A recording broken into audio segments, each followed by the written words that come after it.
بسم الله الرحمن الرحيم.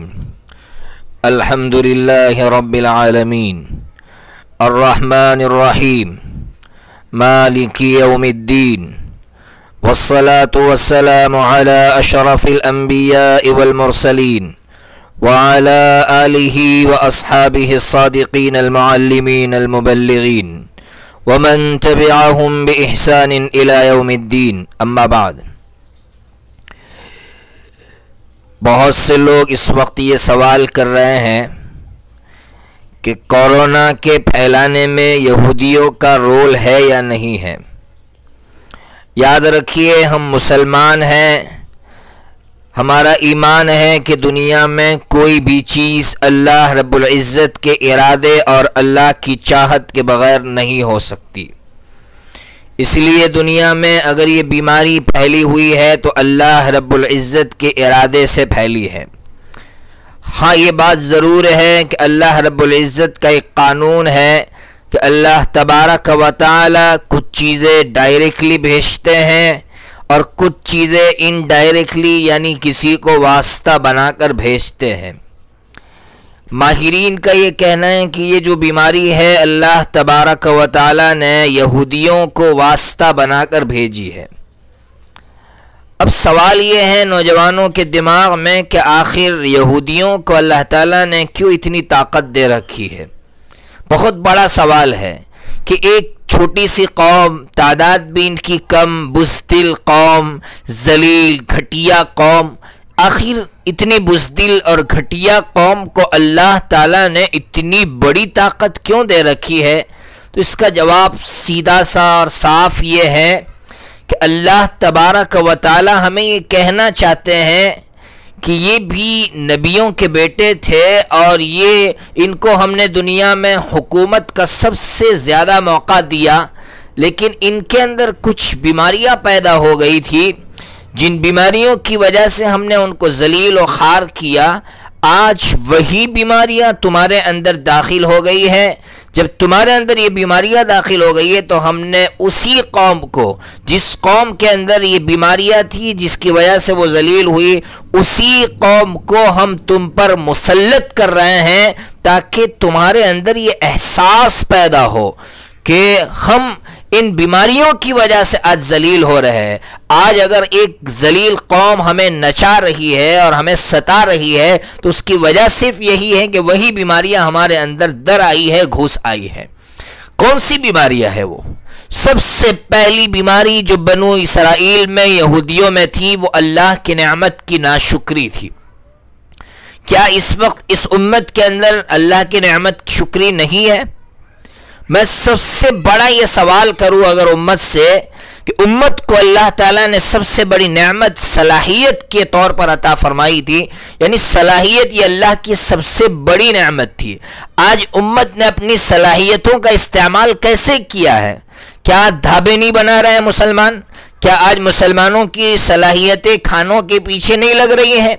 کیا مسلمانوں کی صلاحیتیں ادھر ادھر ضائع نہیں ہو رہی ہیں؟ کاش کہ مسلمانوں کی صلاحیتیں اچھی جگہ استعمال ہوتی، ہم اپنی اولاد کو اچھا انسان بناتے، اچھا مسلمان بناتے، دیندار بناتے کہ وہ ان حالات میں ہم دیکھ رہے ہیں کہ کچھ اچھے انسان ہیں جنہوں نے اپنی صلاحیتوں کا رخ صحیح کیا، اپنے بچوں کو ڈاکٹر بنایا تو آج وہ ڈاکٹر قوم کے کام آ رہے ہیں. آج کچھ انسانوں کے کام آ رہے ہیں. تو کاش ہم اپنی صلاحیتوں کا رخ صحیح کرتے اور ہم آج بھی ادھر ادھر دھابوں میں اور معلوم نہیں کھانوں کے پیچھے اپنی صلاحیتوں کو ضائع کرنے کی بجائے ہم اچھی جگہ اپنی صلاحیتوں کو لگاتے. میں تو ایک بات ضرور کروں گا کہ اس وقت ضرورت ہے کہ ہم اپنی اولاد کو اپنے کھیتوں میں لے جائیں اور کھیتوں میں لے جانے کے بعد ان کو سمجھائیں کہ اگر یہ یہودی، یہ دشمن اگر تمہارا پانی کاٹ دے، بجلی کاٹ دے تو تم کس طرح سے کھیتی کر سکتے ہو، تم کس طرح سے اپنا پیٹ بھر سکتے ہو. اتنا نالج تم اپنے اولاد کو دے سکتے ہیں. تو سب سے بڑی بیماری جو یہودیوں میں تھی وہ اللہ کی نعمت کی ناقدری تھی. دوسری بیماری اس قوم کے اندر، یہ قوم خود غرض تھی. اسی لیے یہ قوم آج تک یہ کہہ رہی کہ ہم ہی جنت میں جائیں گے، ہمارے سوا کوئی جنت میں نہیں جائے گا۔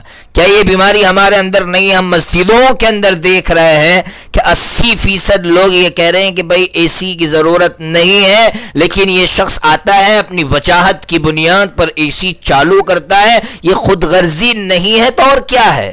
میں متولی ہوں، میں مسجد کا بڑا ہوں، تو پھر آپ کی غرض چلے گی، آپ کا فائدہ یہاں چلے گا۔ انسانیت کا فائدہ دیکھنا چاہیے۔ مسجدوں کے اندر انسان خود غرض بنا ہوا ہے تو باہر کی دنیا میں تو کیا حالت ہوگی؟ تو یہ بیماری آج امت میں ہے۔ تیسری بیماری اس امت کے اندر جو یہودیوں میں تھی وہ یہ ہے کہ یہودی لوگ ہفتے میں ایک مرتبہ ان کی مقدس کتاب کے پاس آتے، ان کا عالم وہ کتاب پڑھتا، کچھ سمجھتے نہیں، صرف جس زبان میں اتاری گئی تھی اس زبان میں پڑھی جاتی، کچھ لوگ آنسو بہاتے، کتاب بند کی جاتی، ختم۔ اس کا نقصان یہ ہوا کہ ان کے مولویوں نے شریعت میں تبدیلی پیدا کر دی اور مالداروں کو خوش کرنے کے لیے انہوں نے شریعت کو بدل دیا۔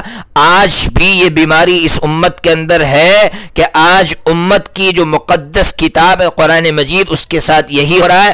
امت یہ سمجھ رہی ہے کہ یہ برکت کی کتاب ہے، امت یہ سمجھ رہی ہے کہ تراویح میں سنانے کی کتاب ہے، حالانکہ یہ سمجھنے کی کتاب تھی۔ اس لیے اگر امت اس کتاب کو نہیں سمجھے گی تو امت میں بھی ایسے لوگ پیدا ہوں گے اور ہوئے ہیں جنہوں نے مالداروں کو خوش کرنے کے لیے، اپنے پیٹ کو بھرنے کے لیے شریعت میں تبدیلی لانے کی کوششیں کی ہے۔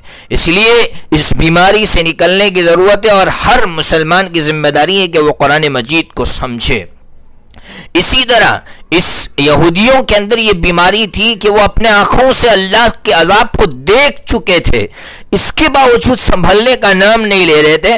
آج کیا ہو رہا ہے؟ آج ہم اپنی آنکھوں سے دیکھ رہے ہیں کہ ہمارے آنکھوں کے سامنے پانی کے اندر لاشیں بہائی جا رہی ہے۔ ایک باپ صبح میں اپنے بیٹے کو جو ہے گم پاتا ہے، اس کی وفات ہو رہی ہے، تو شام کو باپ کی وفات ہو رہی ہے، تو ماں کی وفات ہو رہی ہے۔ ہم اپنے آنکھوں سے دیکھ رہے ہیں، لیکن پھر بھی اللہ کی طرف رجوع نہیں بڑھ رہا ہے امت کا، اللہ کی طرف ہم دوڑ نہیں رہے ہیں، نہ نمازوں میں شوق پیدا ہو رہا ہے، نہ دعاؤں میں ہمارا دل لگ رہا ہے۔ یہ غفلت نہیں ہے تو کیا ہے؟ وہی بیماری آج اس امت کے اندر ہے۔